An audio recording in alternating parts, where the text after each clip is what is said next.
جب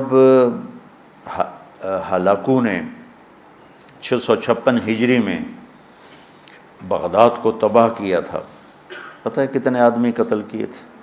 15 لاکھ آدمی۔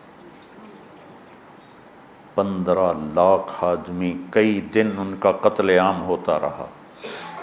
20 لاکھ کی آبادی تھی، 5 لاکھ کیسے نکل گئے، بچ گئے یا اس نے خود چھوڑ دیے۔ 15 لاکھ آدمی ذبح کیے اس نے، اور اس کے پیچھے بے شمار جو چل رہی تھی نافرمانی، اس میں ایک بڑی نافرمانی فرقہ واریت تھی، اور شیعہ سنی فساد اور شافعی حنفی فساد، مالکی حنبلی فساد۔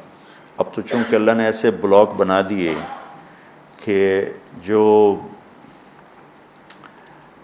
شوافع ہیں ان کا بلاک الگ ہو گیا، احناف کا بلاک الگ ہو گیا، حنبلیوں کا الگ ہو گیا، مالکی افریقہ میں چلے گئے، حنفی وسط ایشیا میں آ گئے، شافعی مشرق بعید میں چلے گئے، حنبلی بلاد عرب میں چلے گئے، تو ان کی آپس میں کوئی وہ پھینک سینگ نہیں پھنستے ہیں۔ لیکن چونکہ شیطان نے تو محنت کرنی ہے، تو اہل السنت والجماعت ہو کر آپس میں اتنے لڑائیاں ہیں، اور مختلف جتنے بھی مکاتب فکر ہیں سب کے آگے مختلف مکاتب فکر ہیں، اور وہ آپس میں نفرتوں تک پہنچے ہوئے ہیں اور بغض تک پہنچے ہوئے ہیں۔ یہی حال بغداد کا تھا، یہی حال بغداد کا تھا۔ اللہ مجھے بڑے بول اور دعوے سے بچائے۔ بچوں، تاریخ پڑھے بغیر دین سمجھ میں نہیں آتا پوری طرح۔ آدمی عبرت نہیں لے سکتا، سبق نہیں لے سکتا، صرف فقہ میں گم ہو کر ایک عجیب قسم کی وہ مخلوق بن جاتا ہے۔ پورا قرآن سامنے ہو، پوری نبی کی سیرت سامنے ہو، تاریخ سامنے ہو، تو فیصلہ کرنا آسان ہوتا ہے۔ بغداد کو تحت کر دیا ہلاکو خان نے، کہ اس کے پیچھے بڑا سبب یہ آپس کے روزانہ مناظرے ہوتے تھے۔ 317 ہجری میں، 317 یعنی ابھی خیر القرون ختم ہوا ہی تھا، بغداد میں حنبلی اور غیر حنبلی مناظرے میں اس قدر فساد ہوا کہ سینکڑوں آدمی قتل ہو گئے، ایک دوسرے کی جان کے ایسے درپے ہوئے۔ دونوں طرف سے اہل سنت ہیں، لیکن ایک دوسرے کی گردنیں اڑا دی، اور یہ عام ہونے لگا۔ تو اللہ تعالیٰ کی طرف سے وہ عذاب بن کر آیا 656 ہجری میں۔ اس نے سارے بغداد کی اینٹ سے اینٹ بجا دی، اور ساری کتابیں اٹھا کے دریائے دجلہ میں ڈال دی۔ دریائے دجلہ کا پانی 1 مہینے سیاہ ہو کے بہتا رہا، اتنی کتابیں اس نے ڈال دی۔ اور اللہ نے ایسا رعب ڈال دیا مسلمانوں پر کہ 40 آدمی کھڑے ہوئے ہیں، اور ایک تاتاری مغل کہتا ہے سارے یہیں کھڑے رہو، میں تلوار لے کے آ کے تمہیں قتل کرتا ہوں۔ اس کے ہاتھ میں تلوار بھی نہیں ہے، وہ تلوار لینے جاتا ہے، وہ 40 وہیں کھڑے ہوئے ہیں، بھاگتے بھی نہیں ہیں، واپس آ کر 40 کی گردن اڑاتا ہے۔ میں مستند کتابوں سے البدایہ سے آپ کو بتا رہا ہوں، کتابیں تاریخ کی بہت ہیں، اور یقیناً تاریخ کی روایت کا معیار قرآن و سنت سے کے برابر نہیں ہو سکتا ہے۔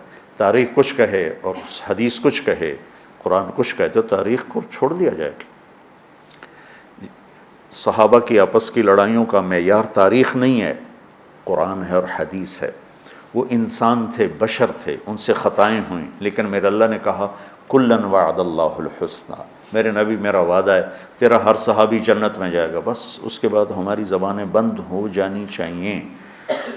جن کو اللہ نے معاف کر دیا ہو، ہم ان پر زبان کھولیں گے تو ہلاک ہو جائیں گے، تباہ ہو جائیں گے۔ تو بچوں، آپ کو نصیحت کرتا ہوں، اور جو سن رہے ہیں، مسلمان بن کے چلو، اللہ کے واسطے فرقہ واریت کی لعنت سے نکلو نکلو نکلو، یہ ختم نہیں ہو سکتے۔ ہاں، ہم جڑ کے چلیں، اپنے اپنے مسالک پر چلتے ہوئے ایک دوسرے کو عزت دیں، احترام دیں۔ مولانا محمد قاسم نانوتوی رحمۃ اللہ علیہ، جنہوں نے دیوبند کی بنیاد رکھی، بہت بڑے مناظر تھے بر صغیر کے، ساری زندگی کسی مسلمان فرقے سے مناظرہ نہیں کی، ساری زندگی۔ حضرت تھانوی کے مواعظ 30 جلدوں میں ہیں، پڑھو۔ کسی پر رد کیا ہو ایسا بدتمیزی کے ساتھ اور اس طرح اس کی پگڑی اچھالی ہو، جن کے نام پر دیوبندیت قائم ہے۔ 3 آدمی بنیادی ہستی رکھ، ایک حضرت تھانوی، ایک حضرت گنگوہی، ایک حضرت نانوتوی، یہ 3 آدمی پلر ہیں دیوبندیت کے۔ دیکھو انہوں نے کس طرح، اگر کہیں کسی کا رد بھی کیا ہے تو ایسے نہیں کیا کہ انسانیت سے گرا ہوا کلام ہو یا لہجہ ہو یا گفتگو ہو۔ اور مولانا قاسم صاحب رحمۃ اللہ علیہ نے ساری زندگی کسی مسلمان فرقے سے مناظرہ نہیں، ہندو سے کیا، سکھوں سے کیا، دہریوں سے کیا، عیسائیوں سے کیا، نیچریوں سے کیا، لیکن کسی مسلمان فرقے کے خلاف آپ نے مناظرہ نہیں کیا۔ تو میں تمہیں نصیحت کرتا ہوں، امت پہلے ٹوٹی پڑی ہے، دین کا کام کرنا ہے تو وہ کرنا جو تبلیغ والے کر رہے ہیں، کہ سب کو جوڑ رہے ہیں، سب کو محبت کا پیغام دے رہے ہیں۔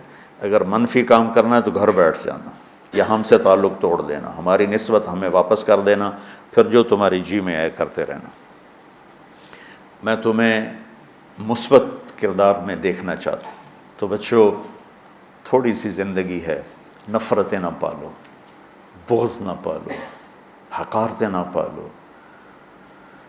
کسی کو اگر غلط راستے پہ تم دیکھ رہے ہو تو اس سے بچانا ضروری ہے، اس سے نفرت کرنا۔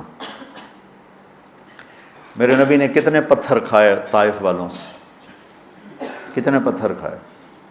خود میرے نبی نے فرمایا کہ مجھے سب سے زیادہ تکلیف طائف والوں نے پہنچائی۔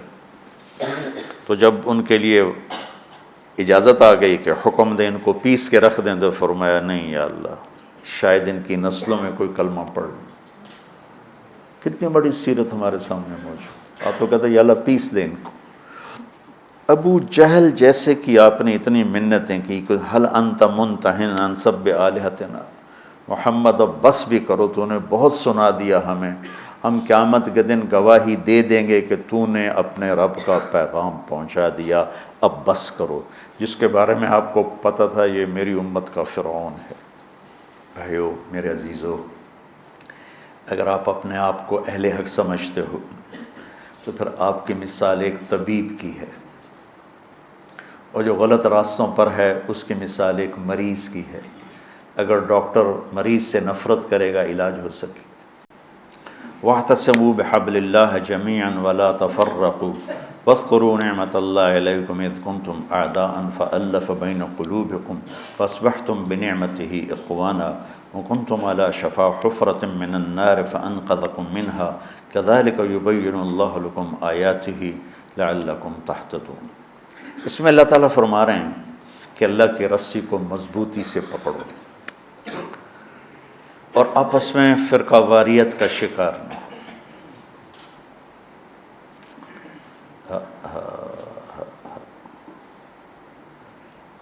اور پھر اللہ تعالیٰ پچھلا وقت یاد دلاتا ہے جب تم آپس میں ٹوٹے ہوئے تھے، ایک دوسرے کے دشمن تھے، اللہ نے تمہیں جوڑ دیا۔ دیکھو بچوں، اب دورہ حدیث والے بچے جا رہے ہو، اللہ کے نبی نے 4 دعائیں مانگی، مسجد اجابہ، اب وہ حرم میں شامل ہو گئی، توڑ دیا اس کو۔ مدینہ میں، یا اللہ میری امت پہ تیرا ایسا عذاب نہ آئے جو انہیں ختم کر دے، اللہ نے کہا قبول ہے۔ یا اللہ ان پر کوئی زمینی ایسا عذاب نہ آئے جو انہیں ختم کر دے، اللہ نے فرمایا قبول ہے۔ یا اللہ ان پر کوئی دشمن ایسا نہ آئے جو انہیں مٹا دے، اللہ نے فرمایا قبول ہے۔ یا اللہ ان میں آپس میں اختلاف نہ ہو، تو اللہ نے فرمایا نہیں میرے محبوب، یہ قبول نہیں، اختلاف ہوگا۔ یہ پیپر ہو رہا ہے، امتحان ہے، امتحان میں ہم دیکھیں گے کون حدود پہ قائم رہتا ہے، کون حدود کو پار کرتا ہے۔ تو اختلاف اس کائنات کی لازمی چیز ہے، مذہب کے نام پر بھی ہوگا، سیاست کے نام پر بھی ہوگا، اور چھوٹی چھوٹی باتوں پر ہوگا، اور صحیح نیت کے ساتھ بھی ہوگا اور فساد کی نیت کے ساتھ بھی ہوگا۔ تو جب میرا اللہ کہہ رہا ہے اختلاف ہوگا، پھر کہہ رہا ولا تفرقوا، دیکھو تم اختلاف کرو لیکن فرقہ واریت کا شکار نہ ہو۔